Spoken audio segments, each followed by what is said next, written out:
Espiritismo e Evangelho, com Gilton Carlos. Você já parou para pensar quantas possíveis encarnações já teve? Agora imagine, dentro deste elevado número de existências, quantas vezes já errou com alguém? Quantas consequências dolorosas tem experimentado até aqui?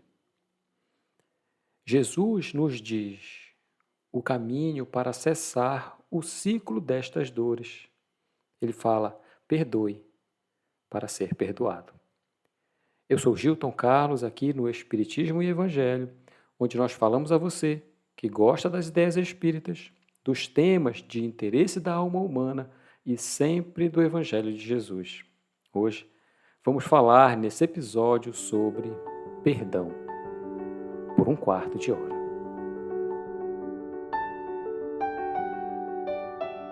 Vamos iniciar falando esse episódio sobre um trecho do Evangelho de Mateus, capítulo 6, versículos 14 e 15, onde ele anotou: se perdoardes aos homens as faltas que cometerem contra vós, também vosso Pai Celestial vos perdoará os pecados.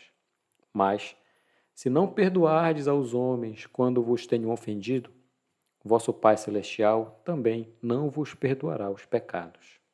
Esse trecho, olhando assim à primeira vista, pode nos levar a uma conclusão apressada. E ela reside na dicotomia: Deus perdoa e Deus não perdoa. Mas para a gente entender o que isso quer dizer, o que Jesus quer dizer com isso, vamos imaginar o seguinte cenário dentro das leis humanas. Alguém comete um crime, é considerado culpado, o juiz o condena a pagar uma pena, uma multa, pode ser um serviço ou a prisão. Vamos olhar este caso, o caso da prisão. Após algum tempo, esta pena ela pode ser reduzida. Isso equivale a dizer que aquele período da pena dele foi perdoado. O que isso representa? Representa que ele, a pessoa que cometeu o crime, não precisa sofrer as consequências do seu crime, considerando aquele período. Isso é o significado de perdão. Vamos olhar agora as leis divinas. As consequências de infração das leis naturais, elas estão ligadas à dor e ao sofrimento. Isto como recursos pedagógicos para a educação moral do espírito. Isso significa que a dor e o sofrimento, a sua intensidade e duração, são dependentes do aprendizado do espírito. Aprendizado, em resumo, da humildade e da caridade, que nós podemos chamar também amor ao próximo. Diz-nos o Evangelho: se você ainda não perdoou, ainda necessitará viver as experiências dolorosas que lhe ensinarão a humildade e a caridade. No entanto, quando ele diz: se perdoardes aos outros pelas faltas que cometerem contra vós, também vosso Pai Celestial vos perdoará as suas, isso quer dizer, o fato de perdoar mostra que o bem já vai no seu coração. Como é isto que importa na evolução do espírito, não precisará mais aprender aquilo que já sabe. Não precisará mais sofrer nas consequências dolorosas do aprendizado. Em outras palavras, você será perdoado da falta. Isso é muito diferente da análise literal de que, uma vez que Deus não perdoa, estes seus filhos estariam, por um erro, abandonados, renegados, afastados de seu amor. Por isso, lá no Evangelho segundo o Espiritismo, no capítulo 10, que trata sobre a misericórdia, Paulo, o espírito do apóstolo Paulo de Tarso, em uma mensagem de 1861, em Leão, ele coloca: perdoar aos inimigos é pedir perdão para si próprio. Perdoar os amigos é dar uma prova de que a amizade é mais importante. E perdoar as ofensas é mostrar que você está melhor do que antes. Então ele diz: perdoai, a fim de que Deus vos perdoe. Porque se você for duro exigente, inflexível, se ficar usando de rigor até por uma ofensa leve, como é que a gente vai querer que Deus esqueça que cada dia, a gente tem uma necessidade de indulgência pelas coisas que a gente comete? Aquela pessoa que diz nunca vou perdoar, no fundo está pronunciando a sua própria condenação, está sentenciando a si mesmo. Quem sabe, aliás, ele começa a fazer uma análise espiritual das causas daquela desavença. Então ele diz assim: quem sabe, se você for descendo fundo na sua história espiritual, não vai reconhecer ali em algum momento que você foi primeiro o agressor.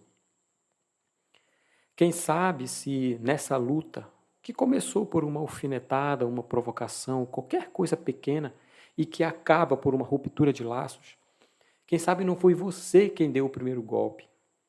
Se não foi de você que escapou alguma palavra ferina, injuriosa, se não foi você que não procedeu com toda a moderação necessária. Imagine o caso que, se foi isso que aconteceu, sem dúvida também o outro lado, aquele que é o adversário, também não andou bem por se mostrar excessivamente vulnerável, suscetível.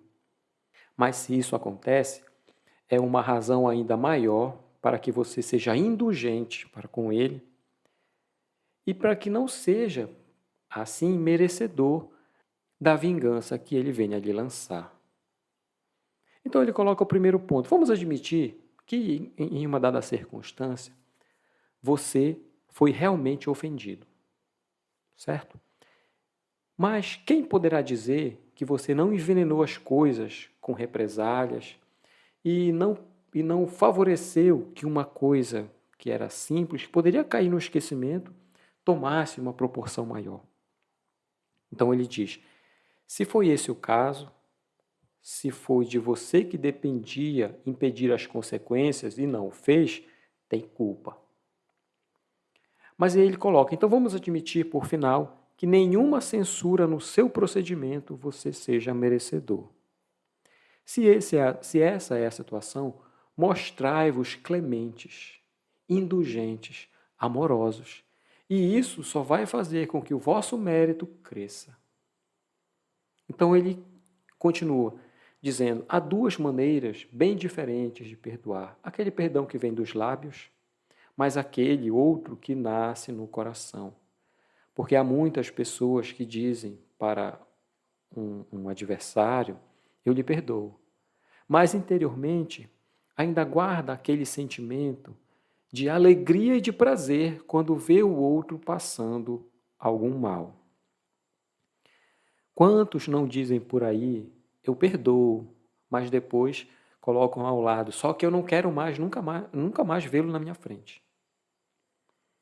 Então ele nos chama a refletir: será esse mesmo o perdão, como o Evangelho nos ensina? Não. O perdão verdadeiro, o cristão, é aquele que lança um véu de esquecimento sobre o passado. E esse é o único que é levado em conta, porque Deus não se satisfaz com as aparências. Só Ele sonda o fundo dos nossos corações e os mais secretos pensamentos.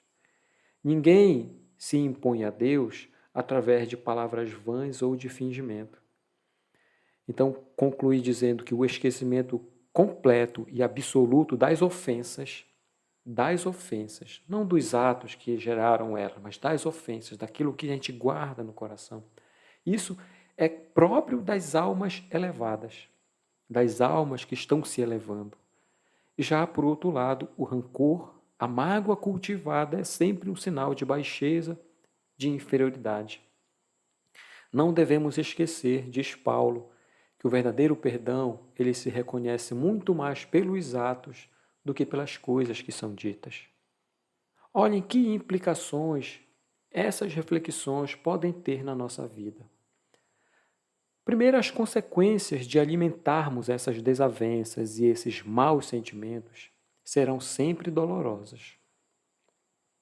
Quando estamos vivendo uma situação assim, é possível observar dependendo do tamanho do problema, isso nos causa de uma leve irritação, de um leve incômodo, a intranquilidade, passando pela reclamação constante, pela rispidez no trato com outras pessoas que nem tem nada a ver com isso, e etc. Como alguém já disse, é uma brasa que nós carregamos sempre nas mãos por todo lugar. Se pensarmos na dificuldade de assim proceder, lembremos do alívio e da alegria das outras vezes que nós conseguimos nos entender, nos reconciliar com alguém. E isto nos fará refletir que valerá a pena o esforço na direção desta atitude de humildade, para que as situações dessa natureza não nos domine a caminhada. Por isso, Emmanuel, ele nos exorta a desculpar sempre. Por mais graves que pareçam ser as faltas que o outro comete, não devemos nos deter na reprovação, porque condenar alguém é cristalizar em si mesmo as trevas. Então ele nos diz, procura nestas pessoas que são, no fundo, vítimas da maldade, algum bem com que você possa reerguê-las. Antes de tudo, pense quão difícil é julgar as decisões de alguém quando as experiências dele ou dela são diferentes das nossas. Aliás, em relação às críticas, quem é que está isento dela? Quantas vezes nós mesmos não nos mostramos menos simpáticos aos outros? Ao mesmo tempo que há aqueles que nos amam as qualidades, há quem nos aponte constantemente os defeitos. Ao mesmo tempo que bons corações nos exaltam para o futuro luminoso, há aqueles que nos perturbam, fazendo-nos lembrar do nosso passado escuro. Por tudo isso, o bom procedimento nos chama à bondade e à desculpa incessante.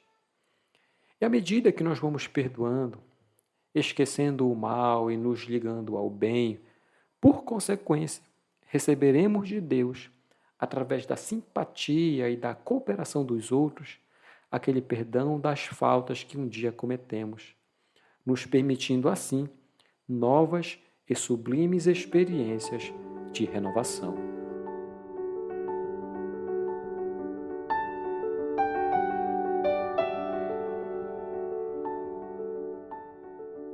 Gente, muito obrigado por esses minutos que passamos juntos. Espero vocês, como sempre, no nosso próximo episódio. Quero deixar aqui o meu abraço especial a todos que nos escutam agora e nos acompanham regularmente na Irlanda e na Bélgica. Muito obrigado por nos acompanharem. Se você que está ouvindo gostou do nosso conteúdo, clique no botão de seguir ou de curtir aí do seu agregador e assim eu consigo saber aqui se você está gostando e de onde você é. Também pode nos seguir no Instagram, lá no Espiritismo e Evangelho, ou também no meu pessoal Gilton Carr. E na postagem eu vou colocar as referências que eu utilizei para elaborar esse episódio aqui. Mais uma vez, muito obrigado, um abraço a todos e que Jesus nos abençoe.